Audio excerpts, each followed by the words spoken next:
Dan ada dalam hadis dia berupa orang tak kenal pun dia. Sebagaimana Sayyidina Umar hadis nombor 2.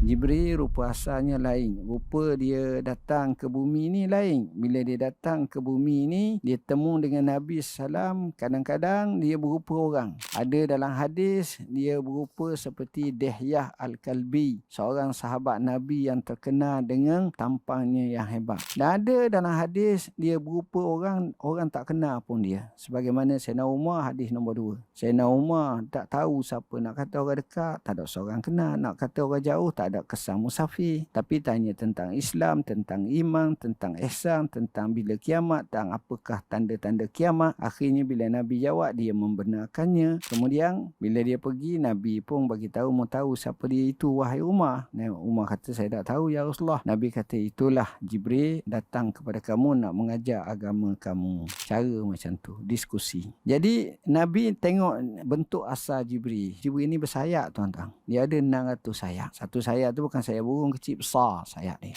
Nabi pernah tengok 2 kali ketika permulaan turun wahyu. Ketika malam Isra' dan Mi'raj di Sidratul Muntaha. Tu kemuncak lah, besar sungguh.